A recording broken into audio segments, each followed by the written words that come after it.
좁혀지지 않는 평행선입니다.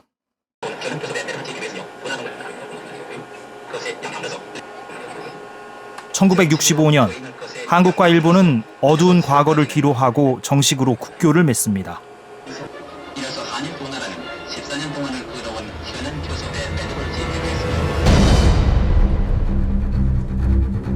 그런데 당시 채택된 한일협정문 어디에도 독도라는 글자는 찾아볼 수 없습니다. 독도는 아예 거론되지 않았던 걸까? 일본은 독도 문제를 거론을 하고 영권을 주장을 했는데 그때마다 우리는 한일회담에서 논의할 대상이 아니다. 50년 전 한일 두 나라 정부는 이 어려운 문제를 어떻게 처리했을까? 竹島ドットの問題をあまり触れることなく、ある種の棚上げというような形で交渉を作った。 독도를 둘러싼 마쿠 교섭의 실체는 과연 없는 것일까? 독도 미락을 입증하는 중요한 자료라고 저는 평가하고 있습니다.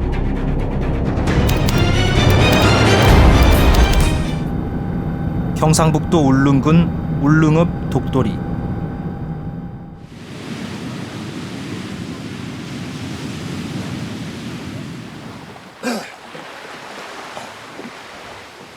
가파른 경사에 설치된 300여 개의 계단을 따라 올라가면 한국령이라는 표지가 새겨져 있습니다.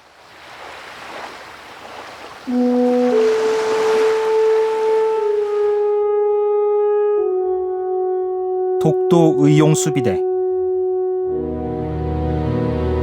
한국전쟁의 혼란한 틈을 타 독도를 엿보던 일본 측에 맞서기 위해 33명의 의용수비대원들이 자발적으로 독도를 지켰습니다.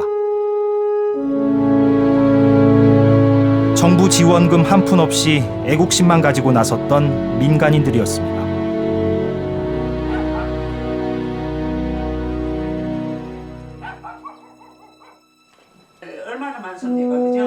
독도 의용수비대 대장이었던 고 홍순칠 선생의 부인 박영희 여사.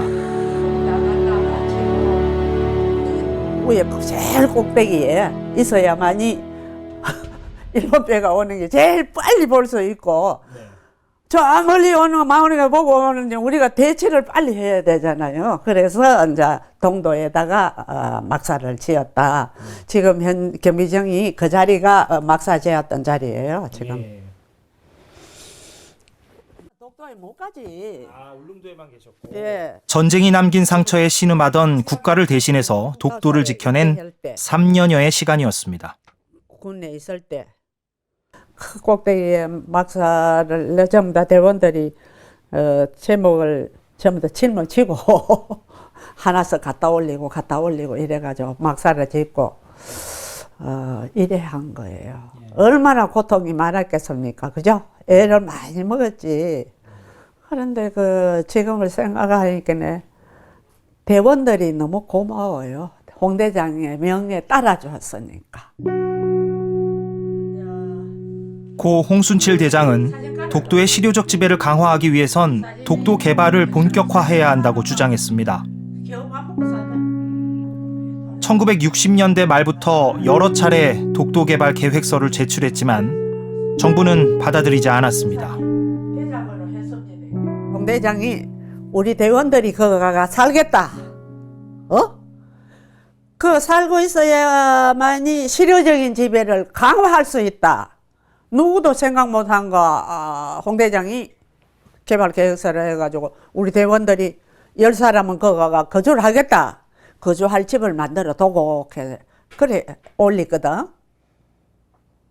돈 없다 이래 보는 거예요. 거절을 해보는 거예요. 도로 내가 생각해 골치 아파했는 거 아닌가. 한일 간의 문제가 시끄러웠어요. 그죠? 네. 독도 관계 때문에. 한국과 일본은 14년이나 꼭 50년 전인 1965년 6월 한일협정이 조인됐습니다. 14년 동안의 진통 끝에 나온 결과였습니다. 협상의 쟁점은 여러 가지였지만 특히 독도 문제는 가장 치열한 공방이 오갔던 사안이었습니다. 이동원 외무부 장관과 일본 한일 국교 정상화로 가는데 가장 어려운 과제 가운데 하나였습니다. 일본은 항상 그 독도 문제를 거론을 하고요, 영권을 주장을 했는데 그때마다 우리는 한일회담에서 논의할 대상이 아니다. 고 일축을 하고 또 우리의 그 고유 영토다 하는 것을 주장을 해서 일본의 토의에 응하지 않아 왔습니다. 풀기 어려운 문제를 두고 한일 당국자 사이에서 독도 폭파 발언까지 나올 정도였습니다. 사실상 독도는 가치가 없는 섬이다. 크기는 히비아 공원 정도인데 폭파라도 해서 없애버리면 문제가 없을 것이다.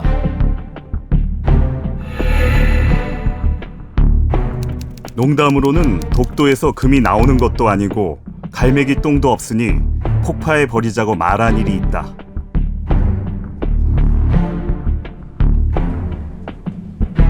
그런데 흥미로운 점은 한일협정문 어디에도 독도 또는 다케시마라는 문구를 찾아볼 수 없다는 점입니다. 가장 뜨거운 쟁점이었는데 협정문 어디에도 찾아볼 수 없다는 역설. 당시 한일 수교 과정에는 어떤 일이 있었던 것일까?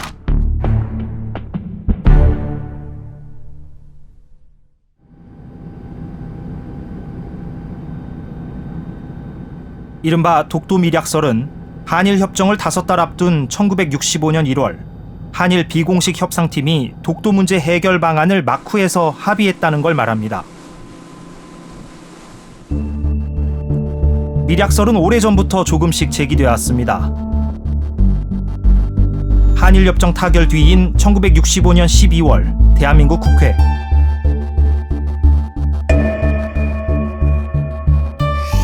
질의에 나선 민중당 김대중, 한건수, 이정래 의원 등은 이번에 타결된 한일 조약에서 독도 문제를 둘러싸고 어떤 밀약이 있는 것이 아니냐고 따졌다.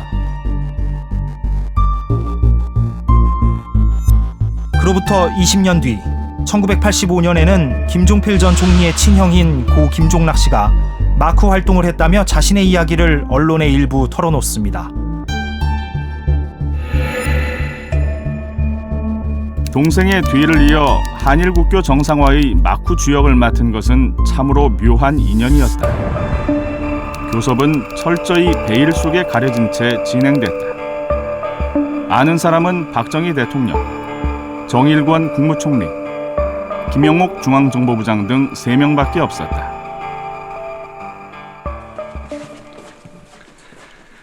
(1992년) 김종락 씨와 함께 독도 밀약의 당사자로 알려진 시마모토 겐노 전 요미우리 신문 서울특파원이 마쿠 교섭 상황이라며 일부를 언급합니다.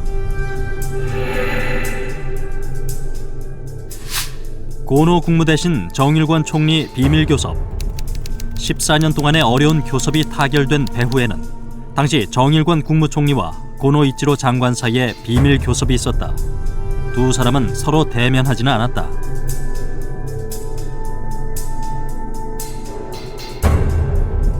김종락 씨와 시마모토 겐노.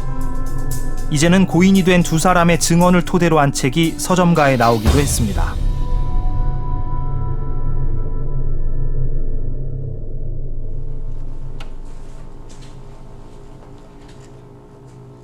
그렇다면 독도 밀약설의 구체적 내용은 무엇일까?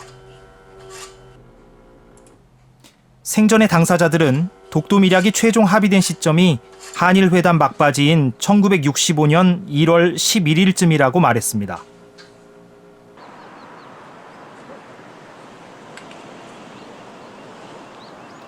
장소는 서울 성북동에 있는 고 박건석 범양상선 회장의 집이었고 술과 음료를 마실 수 있는 홈바에서 논의했다고 합니다. 당시 박 회장 집에 모였다는 사람은 모두 5명.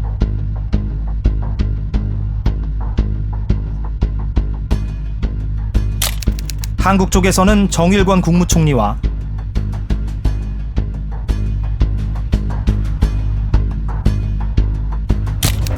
김종필 전 중앙정보부장의 친형 김종락 씨,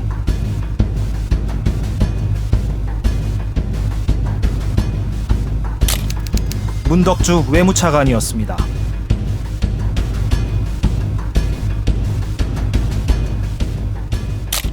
일본 쪽에서는 고노 이치로 국무대신의 지침을 받고 한국에 온 우노 소스케 일본 중의원 의원,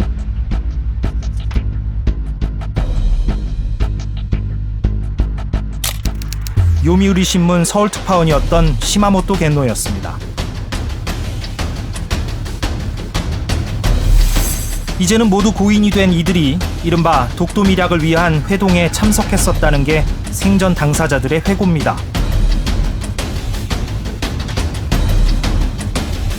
그렇다면 이 자리에서 합의된 내용은 무엇이었을까?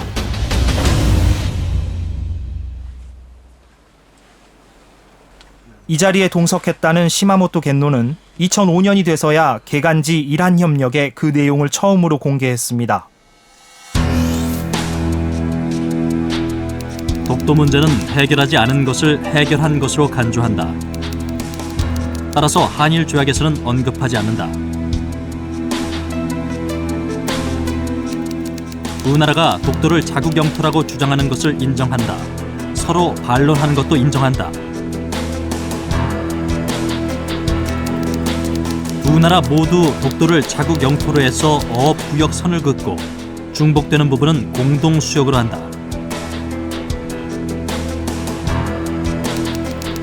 한국은 독도의 현 상태를 유지하며 경비원을 늘리거나 시설을 증축하지 않는다. 이 합의를 앞으로도 계승해간다. 독도가 자기 땅이라고 두 나라가 각자 평소대로 주장을 하고 한국이 실효 지배하는 상황도 그대로 두는 말하자면 현상 유지를 위한 합의인 겁니다.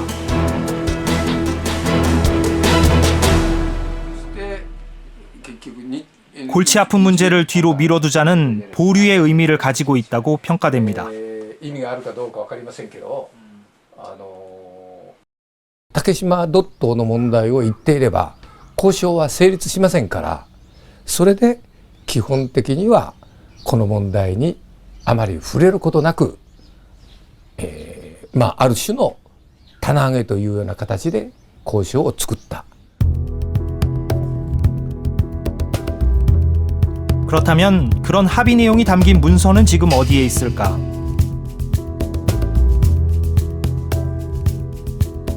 고 김종락 씨는 합의 내용이 적힌 종이를 보관해 오다가 신군부가 들어선 80년대 불태워 없앴다고 말한 바 있습니다.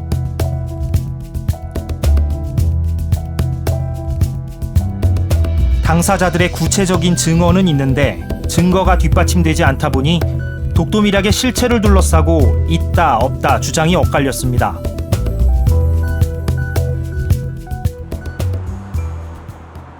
(2007년) 일본 정부는 독도 밀약설에 대해 그런 사실이 없었다며 공식 부인했지만 의혹은 사그라지지 않았습니다.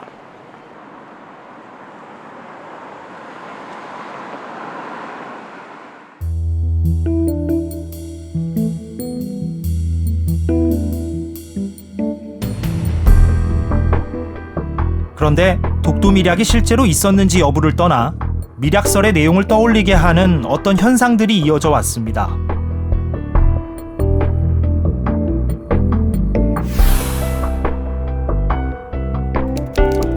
독도 밀약설의 첫 번째 조항, 두 나라가 독도를 자국 영토라고 주장하는 걸 인정한다. 서로가 반론하는 것도 인정한다.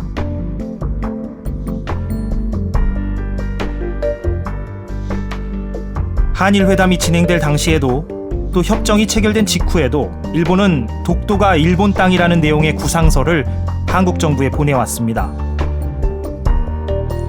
마치 연례 행사처럼 30년 넘게 해마다 꾸준히 그렇게 해왔고 한국도 거기에 꼬박꼬박 맞대응해 왔습니다.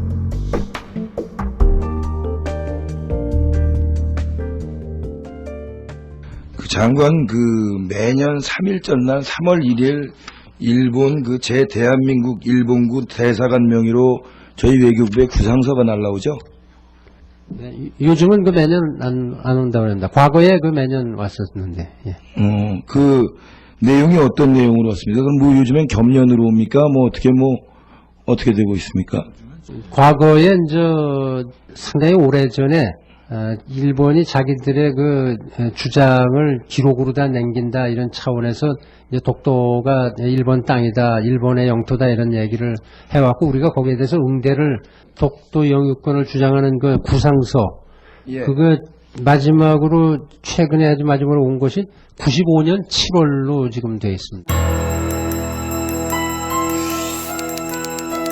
두 번째 조항, 두 나라 모두 독도를 자국 땅으로 해서 어업구역 선을 긋고 중복되는 부분은 공동수역으로 한다.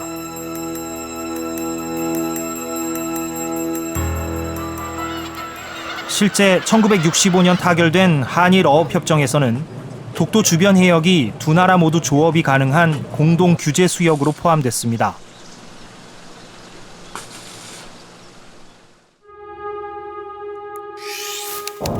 세 번째 조항, 한국은 독도의 현 상태를 유지하며 경비원을 늘리거나 시설을 중축하지 않는다.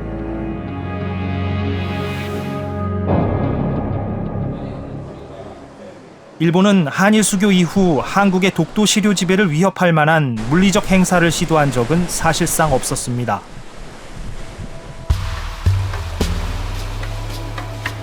한국도 1997년 김영삼 정부가 대형 선박을 들일 수 있는 저반 시설을 만들기 전까지는 독도의 본격적인 증축이나 증원을 사실상 하지 않았습니다.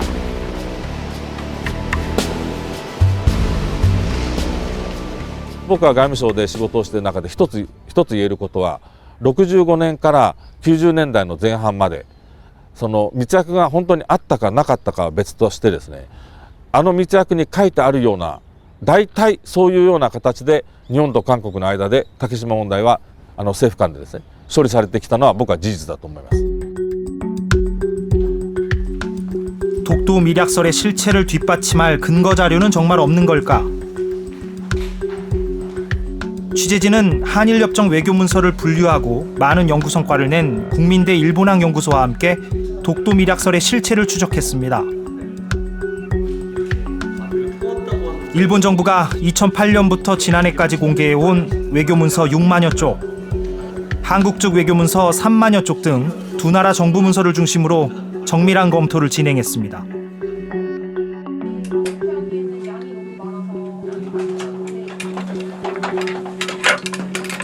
취재진은 이 과정에서 일본 외무성이 작성한 공식 문서에서 주목할 만한 기록을 발견했습니다.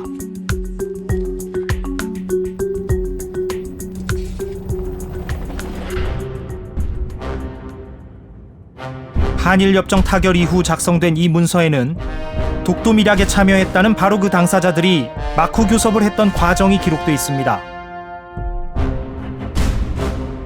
독도 밀약으로 지목된 시점과 그 전후 1년의 마쿠 교섭 과정이 한일 두 나라에서 구체적인 공문서로 확인된 건 처음입니다.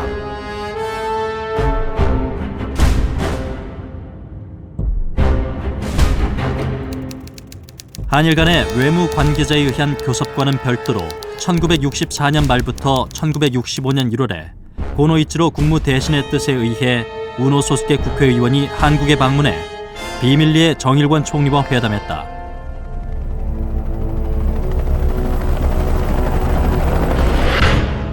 그 후 김종필 씨의 형인 김종락 씨를 통해 한국 측과 접촉해 한일 회담의 각 문제의 대강에 대해 대화를 나누었다.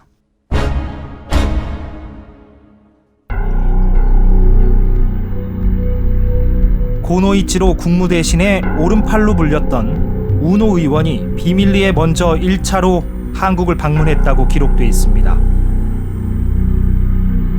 1964년 11월의 일입니다.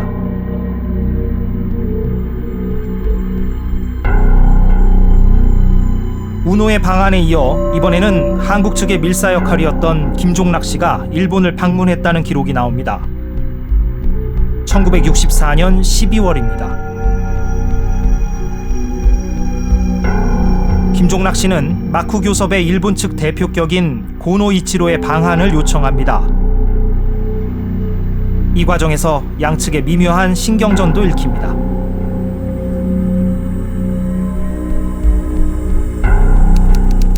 12월 16일에 김종락 씨가 일본을 찾아 초청장도 없이 고노 대신의 방한을 요청했다.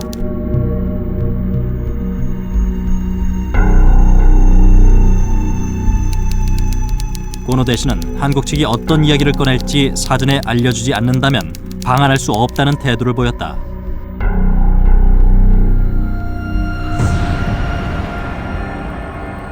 이어서 고노의 지침을 받은 우노 의원이 또다시 한국에 2차 방문합니다. 이른바 독도 밀약에 최종 합의가 있었다고 당사자들이 증언했던 바로 그 시점, 1965년 1월 11일쯤입니다.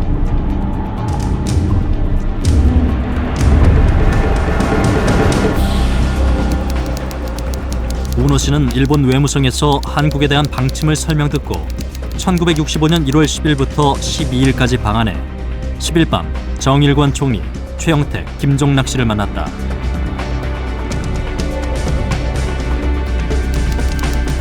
(12일에는) 이들 3명 외에 외무부 차관까지 합류해 회동을 했고 각종 현안에 대한 일본 측의 입장을 설명했다.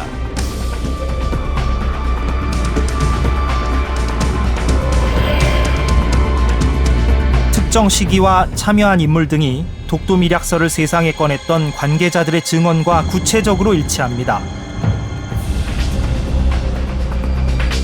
당시 중앙정보부 요원으로 알려진 최영택 참사관이 함께 참여했다는 기록과 한 차례가 아닌 2차례 연속 회동이 있었다는 기록 등을 추가로 확인할 수 있습니다. 독도 밀약, 즉 독도를 둘러싼 비공식 외교 라인에 의한 교섭이라는 사실이 일본 외교문서를 통해서 현실이었다라는 것들이 확인되었다는 점에서 아주 중요한 의미가 있다고 보여집니다. 마쿠 교섭에서 일본이 제안한 안에 정일권 총리는 동의의 뜻을 전합니다. 총리의 서명이 들어간 서류가 전달된 것으로 보입니다.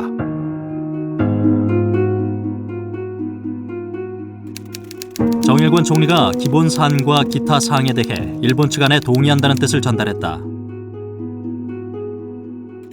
고노 대신은 정 총리의 서명이 있는 서류를 받은 뒤 나중에 외무 농림 대신에게 전달하겠다고 말했다.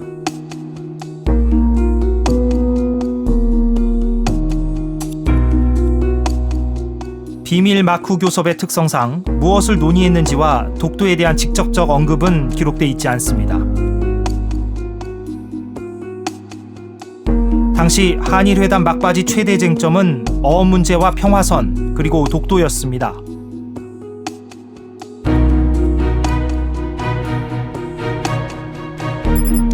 하나의 문제가 아니라 각각의 문제, 각종 현안, 기타 사항이라고 표기한 점을 볼 때 독도를 포함한 막바지 미해결 과제들이 마쿠 교섭에서 한꺼번에 논의된 걸로 해석할 수 있습니다. 우리가 좀 하나 유념해야 될 게 그때 당시 독도 문제만 가지고 교섭을 하진 않았다라는 거죠. 실제 어업 문제, 평화선의 철폐 문제, 독도 문제가 그 한일회담 막바지 교섭에서 중요한 그 문제였었는데 이 세 가지 문제를 동시적으로 해결하려는 노력들이 있어 왔고 그 속에서 그 독도 문제가 다루어졌다라는 거죠. 따라서 외교 문서상에서는 독도라는 말이 부각이 안 됐을 확률이 높다라는 거죠. 그런 의미에서는 독도 밀약을 입증하는 중요한 자료라고 저는 평가하고 있습니다.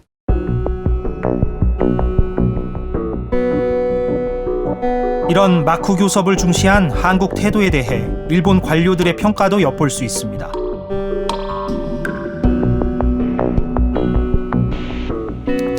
한국에서는 관료 체제가 약하고 정치적 차원에서만 일이 결정된다. 한국의 정치가는 그들이 흔히 말하는 일본 측 거물 정치인과 결론을 내리면 나머지는 순조롭게 된다는 오해를 일반적으로 가지고 있어서 고노 대신과 같은 거물과의 교섭을 중시하고 있었음에 틀림없다.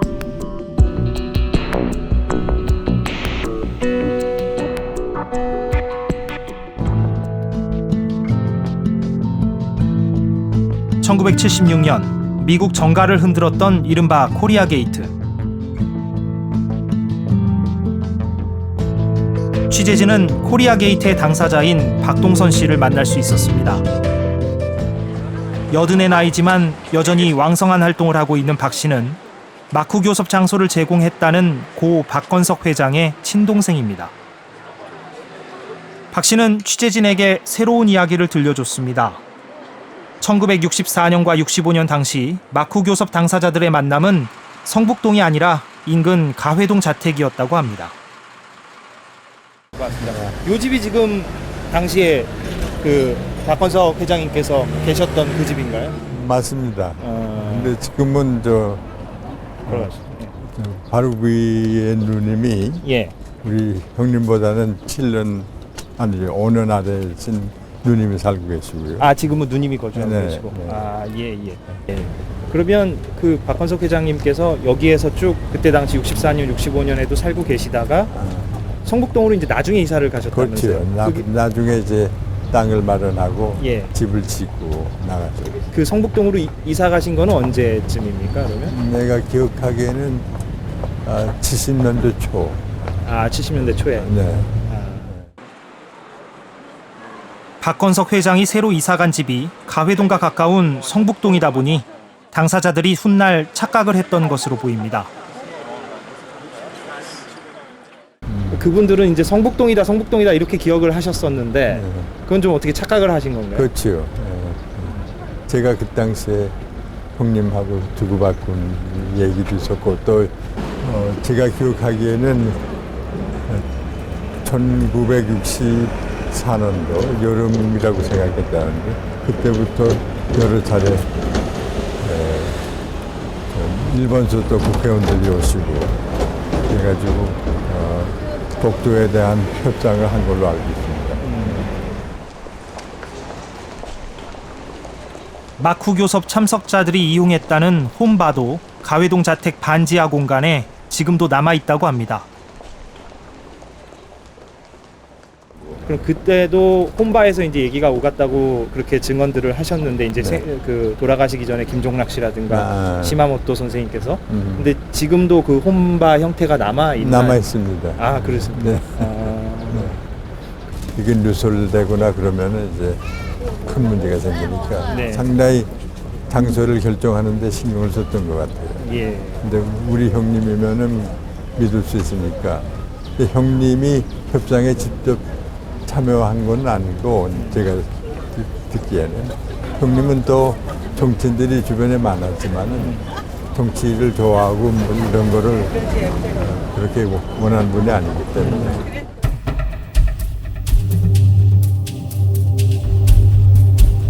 (1964년과 65년) 이른바 63운동이라고 불린 한일협정 반대운동이 격렬해지면서 긴장감이 높아졌습니다.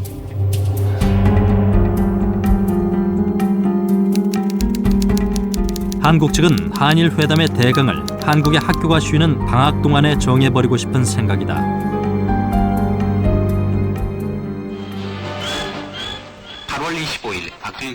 정부는 한일 수교를 계기로 경제 개발을 위한 자금을 속히 들여오겠다는 계획이었습니다. 반대 진영에선 식민 지배에 대한 일본의 반성이 없고 청구권 금액도 적다는 이유 등으로 졸속 외교라고 비판했습니다. 민족적 민주주의 장례식에서 제가 조사를 낭독하고 하니까 집권층에서 엄청나게 분노했다고 합니다. 규모 면에서도 대규모였지만은 일반 시민들의 지지도는 대단했다고 할 수가 있죠. 정식 교섭과 마쿠 교섭. 한국 정부는 공식 비공식 통로를 모두 가동해 국교 수립을 신속히 추진했습니다. 그런데 교섭 막바지로 갈수록 내부 분위기가 좀 달라집니다. 당시 공식 협상과 마쿠 협상 사이에는 얼마나 긴밀한 소통이 이뤄졌을까?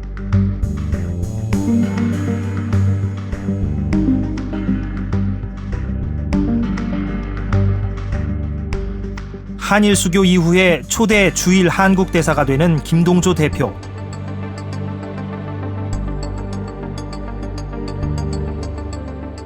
한국 측 공식 협상단의 핵심이었던 그가 마쿠 교섭에 대해 보였던 반응이라며 일본 측이 전원 형식으로 기록하고 있습니다. 우노 씨에 의한 교섭에 대해 김동조 대사는 속으로 꺼림칙하게 생각해 한국으로 돌아가서 박정희 대통령과 정일권 국무총리에게 나를 무시하고 일본 측과 대화를 진행하고 있다고 분개했다. 이에 대해 정 총리가 달래면서 대표는 대표로서 열심히 일해달라, 우리들도 열심히 하겠다고 말했다고 한다.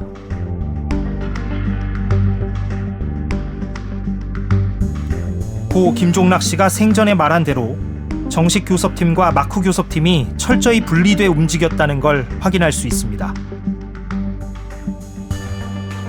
일본도 반대 세력이 있긴 했으나 적어도 그 정치권 그리고 재계 그리고 정부 이 3자 사이에는 한국하고의 이 한일 회담을 이끌어가는 나름 그 전략이 조율되고 있었지 않았나 이렇게 생각이 됩니다. 그에 비해서 지금 한국 사이드는 덜 조율된 상태에서 다소 혼란스러운 상황에서 대일 회담이 진행된 것이 아닌가 이렇게 판단이 됩니다.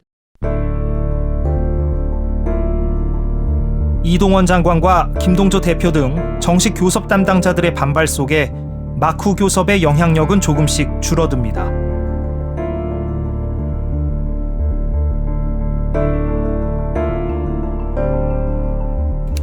이후에 이명 교섭이 흐지부지 된 듯하다는 일본 외무성의 자체 평가를 확인할 수 있습니다. 최고위층까지 참여했던 마쿠 교섭은 왜 흐지부지 됐을까? 일본 측은 가장 중요한 이유로 김동조 대사가 참여한 정식 외교 경로를 통한 교섭이 순조롭게 추진되었기 때문이라고 분석합니다.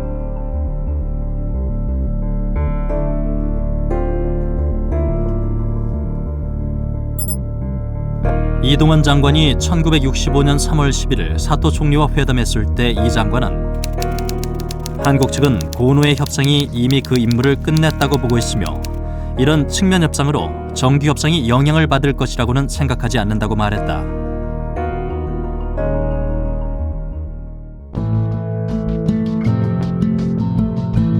흐지부지 됐다는 마쿠 이면 협상. 그렇다면 이른바 독도 밀약은 아무런 역할을 하지 못하고 그냥 사라져 버렸다는 얘기일까? 두 나라 공식 협상단은 독도 밀약이 있었다고 지목된 1965년 1월 이후에도 독도 문제를 둘러싸고 신경전을 계속합니다. 한일 협정이 조인된 6월 22일 당일까지도 독도 문제는 해결이 쉽지 않았습니다.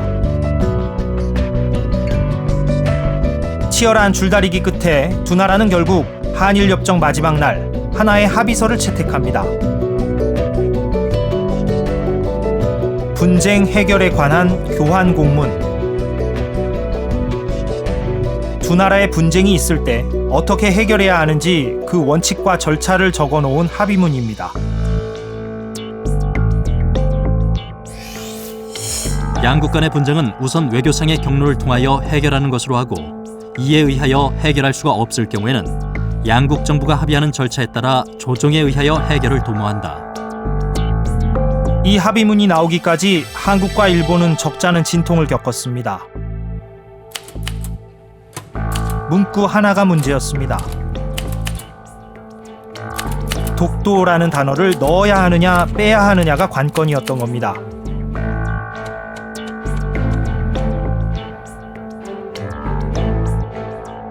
일본 측은 독도가 분쟁 지역이니까 이 교환 공문에도 독도라는 말이 꼭 들어가야 한다고 주장했습니다. 그러나 한국 측은 독도가 엄연히 한국 땅이고 분쟁 지역이 아니기 때문에 독도를 집어넣을 수 없다고 반박했습니다.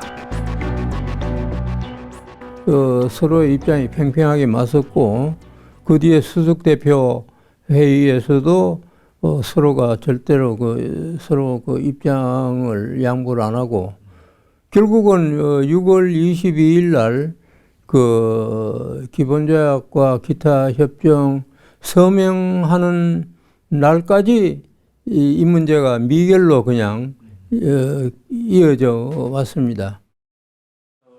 팽팽한 대립은 어떻게 결론이 났을까? 해결이 지금 안 되고 있다 하는 이 사실을 사도 총리한테 보고를 했답니다. 했더니 사도 총리가 그 문서를 가져오라고, 그래서 그 구절을 그냥 펜으로 지었습니다. 그걸 삭제를 했어요. 그 옆에 있던 그 이동원 장관한테 보였답니다. 이제 이렇게 이제 삭제했으니까 이것으로 되겠죠. 해서 이제 이동원 장관은 그렇게 해주시면 됐습니다. 이래가지고 그게 다 잘 끝났다. 한국의 버티기 전략이 주효했던 결과였습니다. 결국 한일협정문 어디에도 독도라는 글자는 존재하지 않게 됐습니다. 일본은 이 교환 공문의 원칙에 따라 한국 측의 합의 없이는 독도의 현 상황을 변경할 수 없게 됐습니다. 한국 협상팀은 이렇게 자평합니다. 아국의 합의가 없는 한 중재 수속은 물론 조정 수속도 밟지 못하게 되는 것이며, 독도 문제 해결은 실질적으로 아측의 합의 없이는 영원히 미해결의 문제로 남게 되는 것임. 분쟁 해결에 관한 교환 공문 그 자체만 놓고 보면은 한일 회담에서 그 한국이 상당히 그 유리한 그 입지에서 획득한 하나의 그 성과물이다, 이렇게 해석을 하고 싶습니다. 그런데 그 후 주목할 만한 일이 진행됩니다. 똑같은 합의문을 두고 일본이 우리와는 정반대의 해석을 내놓기 시작한 겁니다. 독도는 우리 영토이므로 분쟁 해결의 대상이 될 수 없고, 따라서 교환 공문에는 독도 문제를 예상하고 있지 않습니다.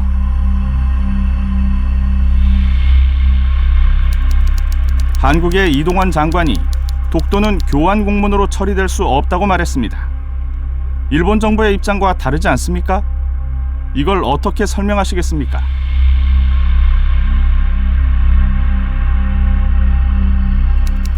외국 대신의 말보다 일본 대신의 말을 더 믿어주셨으면 합니다. 두 나라가 합의한 문구를 냉정하게 해석하면 결국 독도 문제를 처리한다는 내용입니다.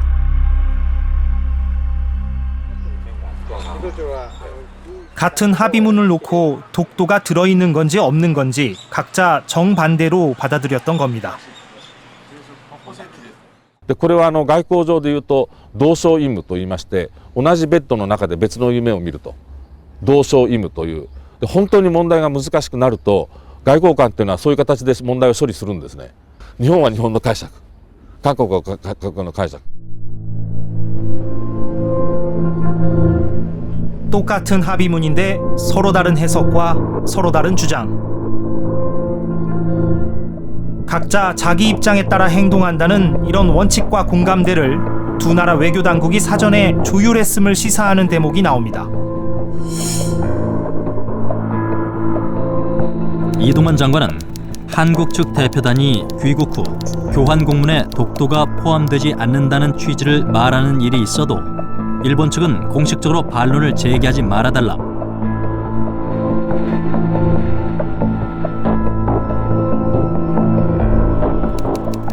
그러나 일본 정부가 나중에 국회에서 독도가 포함됐다는 답변을 하지 말아달라고까지 부탁할 생각은 없다고 덧붙였다.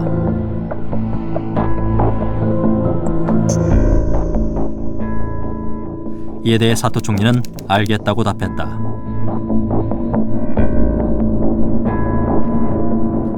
독도에 대해 서로의 입장을 이해하겠다는 이야기입니다. 외교 실무진에서도 이 같은 원칙이 공유됐다고 합니다. 국교 정상화 후에 66년에 어느 날 그 일본의 북동학과장, 한국 담당입니다. 북동학과장하고 제가 만났을 때 독도 문제에 대해서 일본 측이 언급을 했습니다. 일본에 대한 그 독도에 대한 일본 입장은 여전히 변함이 없다.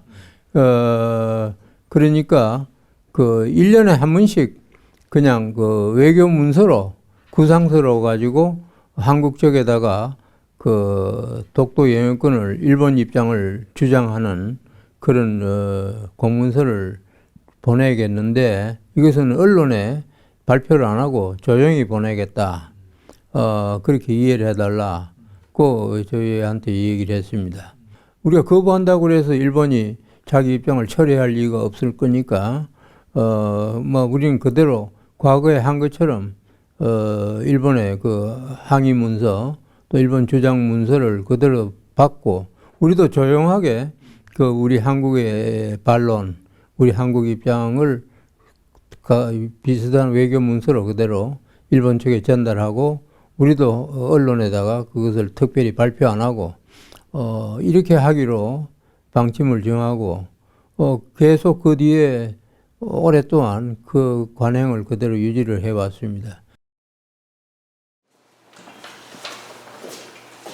한일 두 나라 각자 독도 영유권을 주장하고 한국의 실효 지배 상태는 그대로 둔다는 독도 밀약의 합의 정신이 있었기 때문에 이런 일이 가능했다고 전문가들은 분석합니다. 독도 밀약에 이르는 그 과정, 그리고 독도 밀약이 불가피하다고 생각하는 당시 그 교섭자들의 어떤 컨센서스, 일종의 그 합의의 정신, 철학이라고 할까요? 그런 그 내용들은 이후에도 이어졌다, 또는 계승되었다, 또는 그 전승되었다, 이렇게 해석은 할 수 있을 것 같습니다. 결국 한일협정의 모든 것을 결정지은 건 아니지만 영토 문제에서 어떤 공감대를 만들었고 교착된 협상의 돌파구 역할을 했을 거라는 겁니다.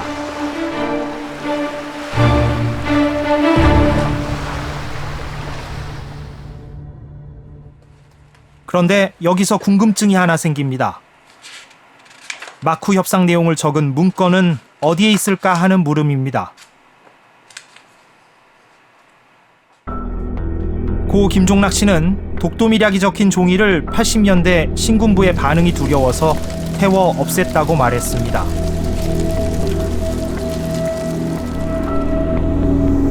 동생인 김종필 전 총리는 어떨까?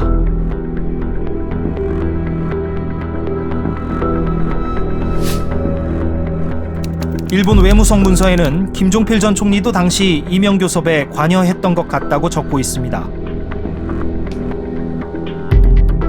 취재진은 김 전 총리가 지난 2005년 요미우리 신문 강연회에서 말한 내용 가운데 주목할 만한 대목을 찾을 수 있었습니다.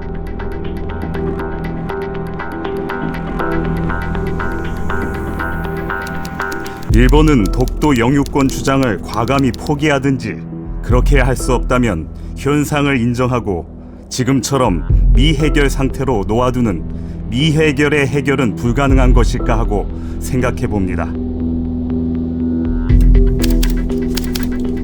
미해결의 해결. 해결하지 않은 것을 해결한 것으로 간주한다는 것. 독도 밀약의 핵심 내용을 연상하게 하는 대목입니다.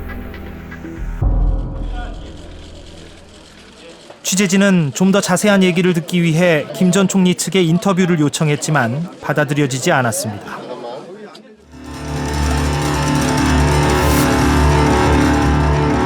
그렇다면 당시 청와대에는 보고가 올라갔을까?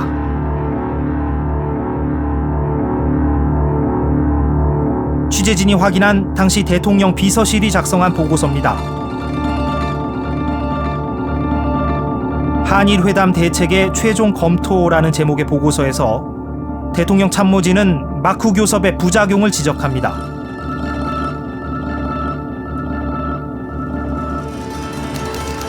한국 측은 마쿠 교섭의 선이 너무 많음, 어느 선이 정통인지 일본 측에 판단 착오를 줄 수 있음. 그런 마쿠 교섭 라인으로 장기영 시선과 최영택 시선을 거론하고 있습니다. 그리고 최영택 시선에서 독도 밀약의 주역으로 꼽히는 고노 이치로를 언급합니다.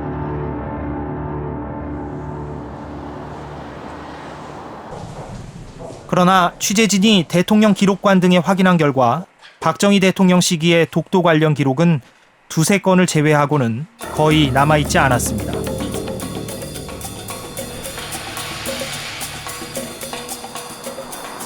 취재진이 한국 외교부의 독도 밀약에 대한 공식 입장을 확인한 결과 밀약이 없었다는 입장을 전해왔습니다.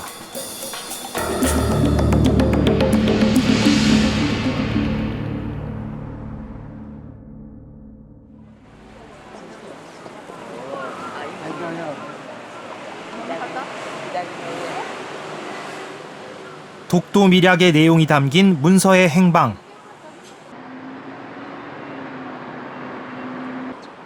일본에는 문서가 남아있을까? 취재진은 일본 외무성 문서에서 그 단서를 찾을 수 있었습니다. 독도 밀약이 이뤄졌다던 1965년 1월에 해당하는 대목입니다. 우노 씨는 이 교섭 과정에서 1월 6일 우시로쿠 아시아국장에게, 1월 13일 히로세 아시아국 참사관에게, 1월 14일 구로다 동북아시아 과장에게, 1월 21일 우시로쿠 아시아국장에게, 1월 26일 시이나 외무대신에게 보고했다. 외무성도 그 교섭 내용에 대한 기록을 작성했다. 그때 제시된 일본 측 안과 한국 측의 문건도 남아있다.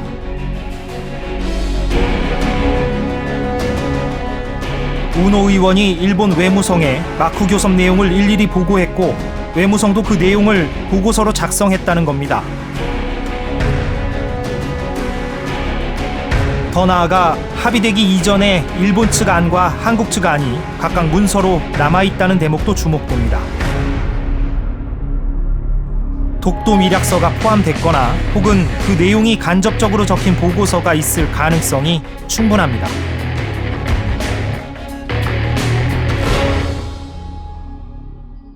昔の文章が、見るっていうのはどっかの金庫の中に入ってるわけですから、それを見るという機会はなかったですね。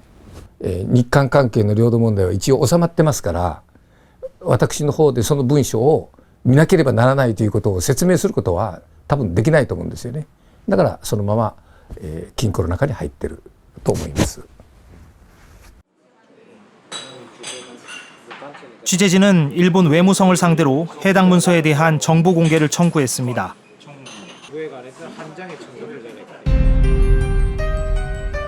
16일이 지나 외무성의 답변이 도착했습니다.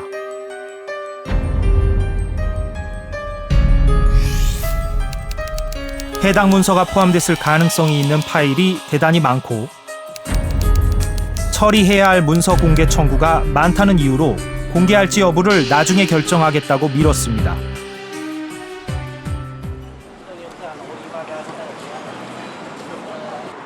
독도 밀약을 공식 부인하는 일본 정부가 해당 자료를 공개하기는 쉽지 않아 보입니다. 자기들이 일본 땅이라고 주장한다면 보여줘야지. 근거를 보여줘야지. 근거 없이. 그래서 우리 땅 말이 안 돼요. 그러니까 주장하고 싶으면 보여라는 거예요. 근데 그것도 안 보이고. 그래서 우리 땅 그 말이 안 되잖아요.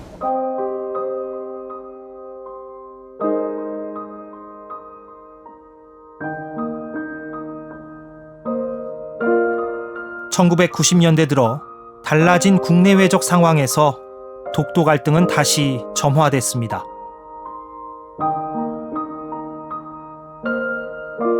그동안 냉전 체제 하에서의 반공연대라고 하는 구심력이 강하게 작용했다라고 한다면 90년대 이후는 한일 관계를 점차 이완시키는 그런 원심력이 작용하는 시대로 접어들었다고 봅니다. 게다가 한국의 국내에 있어서의 정치사회 민주화는 일본 문제에 대해서 좀 더 그 원칙적이고 또 그 강경한 우리의 그런 자주적인 외교를 주장하는 그러한 흐름이 국내에서 형성됐다고 봅니다. 이 두 가지 요소가 혼합되면서 이 독도 문제가 서서히 판도라의 상자에서 나오게 되지 않았나 이렇게 진단이 됩니다. 한일 수교 50년. 독도 밀약설은 우리에게 어떤 의미를 줄 수 있을까? 우선 국민들에게 알리지 않은 채 협상에서 영토 갈등에 불씨를 남겼다는 비판이 제기될 수 있습니다. 어떻게 우리로 볼 때는 독도 문제를 그들이 일본이 자기들의 소유라고 하고 영유권을 주장한다는 건 도저히 납득이 안 되잖아요. 역사적으로 보나 문헌적으로 보나. 그런데 이렇게 끈질기게 주장하는 소위가 뭐였을까 하는 걸 생각해 보면은 바로 이른바 이 독도 밀약설 이것이 근거 없는 건 아니지 않느냐 이런 생각이 자꾸만 들어요. 현 상태를 그대로 유지함으로써 사실상 한국의 시료 지배를 인정받은 거라는 옹호도 나올 수 있습니다. 한일 양국 해결이지 못한 걸로 해결했다. 그럼 서로 말하지 말자. 입 밖에 내지 말자. 그 얘기거든. 입 밖에 내면 화가 나니까. 그 순간 일본은 독도는 한국 걸로 인정한 거 아닌가.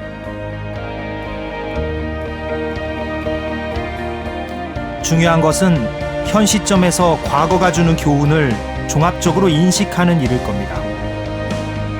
국민적 합의 없이 독도 관리 정책이라는 것들을 일종의 밀실 외교가 되는 거죠. 그렇기 때문에 지금 갈등의 씨앗이 내재되고 그래서 갈등을 계속 주기적으로 반복하고 있다라고 보여집니다. 따라서 그러한 교훈 속에서 이야기할 수 있는 건 역시 독도 정책이라는 건 국민적 합의가 중요하다는 것들인 거죠. 그럼에도 불구하고 65년의 어떤 국교 정상화 과정에서의 독도 문제 처리 방식은 상당한 우리에게 함의성을 준다는 거죠. 그건 독도를 관리한다는 그 자체가 독도에 대한 한국의 시대적 지배를 연구할 수 있는 토대가 된다는 겁니다. 그러니까 일본 입장에서는 독이 든 사과 같은 현상이 일어나는 거죠. 과거의 것을 일방적으로 미화한다거나 또는 일방적으로 비난한다라는 것들은 약간 소모적인 논쟁에 불과한 겁니다. 오히려 과거의 것으로부터 어떠한 교훈들을 이끌어낼 건지를 객관화시켜서 살펴볼 필요가 있지 않나라는 생각입니다.